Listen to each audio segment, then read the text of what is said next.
Radhanagari ITI मध्ये नवयुगीन अल्पकालीन अभ्यासक्रमांना सुरुवात। परमवीर चक्र विजेते रामा राघोबा राणे शासकीय औद्योगिक प्रशिक्षण संस्था राधानगरी येथे नवयुगीन अल्पकालीन व्यवसाय अभ्यासक्रमाचा शुभारंभ उत्साहात पार पडला। या अभ्यासक्रमाचे उद्घाटन देशाचे पंतप्रधान नरेंद्र मोदी यांच्या हस्ते व्हिडिओ कॉन्फरन्सिंगद्वारे करण्यात आले। देशभरातील औद्योगिक प्रशिक्षण संस्थांमध्ये एकाच वेळी या अभ्यासक्रमाचा प्रारंभ झाला। कौशल्य महाराष्ट्र कुशल महाराष्ट्र या अभियानाअंतर्गत राधानगरी ITI मध्ये 3 आणि 6 महिन्यांच्या कालावधीचे विविध कौशल्याधारित अभ्यासक्रम राबवले जाणार आहेत। या उपक्रमामुळे ग्रामीण भागातील युवकांना आधुनिक कौशल्य प्रशिक्षण मिळून रोजगाराच्या संधी वाढणार आहेत। कार्यक्रमाच्या वेळी संस्थेचे व्यवस्थापन समिती सदस्य दीपक शिरगावकर यांनी समाज विकासासाठी कौशल्याधारित शिक्षणाचं महत्त्व अधोरेखित केलं। युवकांनी आत्मनिर्भरतेसाठी आणि आर्थिक प्रगतीसाठी आधुनिक कौशल्य आत्मसात करण्याचं आवाहनही त्यांनी केलं।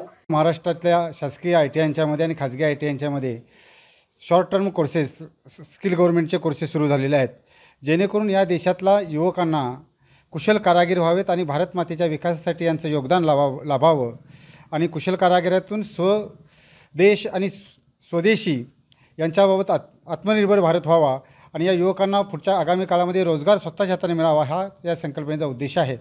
राधानगरी शासकीय औद्योगिक प्रशिक्षण संस्थेमध्ये 3 अभ्यासक्रम सुरू केलेले आहेत, ज्याच्यामध्ये शिवण क्लास असेल, महिलांसाठी शिवण क्लास असेल, मुलांच्यासाठी इलेक्ट्रिशियन आणि LED दुरुस्ती अशा प्रकारचे कोर्सेस आहेत। त्यांना नाममात्र 100 रुपये फी आपण ठेवलेली आहे, जेणेकरून जास्तीत जास्त विद्यार्थ्यांनी याच्यामध्ये सहभाग घ्यावा आणि या 6 महिन्याच्या कोर्सनंतर अनेक विश्वकर्मा योजनेला ज्या प्रकारे केंद्र शासन मदत करते तशाच प्रकारे हा सर्टिफाईड कोर्स महाराष्ट्र व्होकेशनल बोर्डाचा घेतल्यानंतर शासनही त्याला आपल्या स्तरावरती प्रयत्न करणार आहे। यावेळी प्राचार्य VJ नार्वेकर, प्राध्यापक AV जाधव, प्राध्यापक SV भट, प्राध्यापक भगवान मिटके, NB माने, PM जोग, AA कुंभार, आशुतोष फडणीस, पूजा चव्हाण तसेच विद्यार्थी मोठ्या संख्येने उपस्थित होते।